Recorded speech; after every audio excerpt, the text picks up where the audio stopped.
You need a both-and mindset. The really successful purpose-driven leaders I know are almost schizophrenic. Have some of you heard of Paul Pullman at Unilever? Super purpose-driven CEO.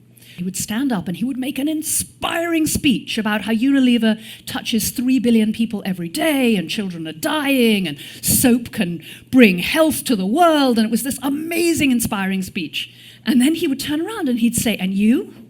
Your numbers in Indonesia in the beverage business, they're down. I want to know why. And he would keep doing that. He would oscillate. And you need to be able to do that, because being purpose-driven doesn't mean being some wishy-washy person. It means being a better business person. Someone who absolutely understands the business, but can also translate that into the effect it has on the world. And so being able to hold that tension, that both and, super important. Everyone in this room runs a considerably large organization. And, you know, if you bounce back to your organization, you say, yeah, we're going to do purpose, no problem. Everyone will look at you and go right back to business as usual. So how do we think about it? I got interested in purpose because I found it was the most effective means of driving large-scale strategic and organizational change. Let me show you very quickly a tiny bit of the research in this area. What the research is quite clear on is the effect on individual employee motivation. And there are basically 4 things that authentic purpose will do. Now let's be really clear. This isn't just you say, oh, we're going to do the right thing and put it on the wall. You really do it. And if you really do it, you get shared alignment of shared beliefs, which is super helpful. You get authenticity. You select for people who are more authentic and more rooted in their personal values, and people who share an identity of wanting to do the same thing and who are more pro-social. And that gives you a bunch of stuff you'd really like.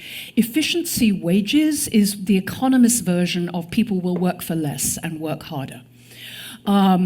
Strategic alignment, which is what you described, which is, okay, we're all going in the same direction, super helpful. Intrinsic motivation, I love working here. The work itself calls to me.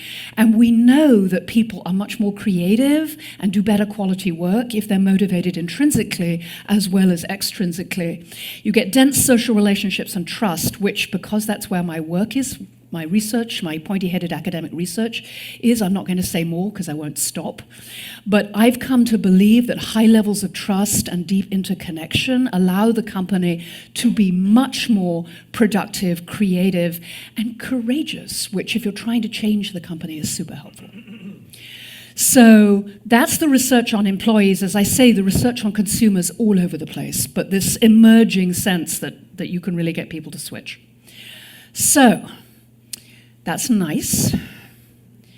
But when you run purpose, so this is a measure of how much purpose there is in the workforce. It's derived from 4.5 million employee surveys, asking, you know, does my firm really have meaning? Does the management really act on it? So if I graph from almost no presence to more, and then I ask what effect it has on financial performance, you will see that this line is flat. For those of you who haven't been at school for a while, that means it has no effect. There's no easy relationship. So anyone who tells you that becoming purpose-driven, you're done, but you'll be rich, as far as we know, and this is one particular study done by one of my colleagues, but this is very general in the literature, no easy relationship. If you divide the sample into 2, so you can choose, we have high camaraderie between employees. This feels like a family. I love coming to work here. This is really great. Or I have high strategic clarity from management. I know where we're trying to go. I know what the milestones are. I know what the strategy is. I know how purpose is integrated into the strategy. One of these groups outperforms. Which one? How many people camaraderie? How many people strategic clarity? It's super interesting. It turns out that having happy employees doesn't drive financial returns. It's nice to have, and one way to think about this result is it doesn't reduce returns. Sometimes people think if they're going to be more purpose-driven, that they're going to give up returns. There's no evidence for that in the data. But if you can link it to the strategy of the firm, then you're off to the races. So this is that purpose needs to be right through the firm. It needs to be clearly understood how it's part of what you're trying to do strategically. Now notice there's no drawback to beginning at the edge and making your employees more keen and more excited. I mean, that's a super thing to do, but you need to link it to strategy if you're going to get anything out. We have a huge literature about driving change and how to do it. And so setting realistic targets. I've been with too many senior leaders who've said, okay, we're going to do everything different. And they put in place this massive change effort. And the first thing that happens is what? Those of you who lived through massive change efforts, what's the first thing that happens? Performance collapses, right? Everybody's too busy changing. So your numbers go down, and often you get fired right about that point. So managing, do it like not all at once, doing it in steps, finding the regions that will embrace this, picking the people who are on the wavelength, demonstrating it works, be smart. Capitalism is the only tool that's going to get us out of this mess. It's the only way we know how to scale solutions quickly. It's the only way we know to create the jobs that people want. And the good news is, you get to do something about this. This is an incredible privilege and honor. I work all the time with groups who are on the edge of despair because they feel there's nothing they can do. They're caught in a system which is taking us down.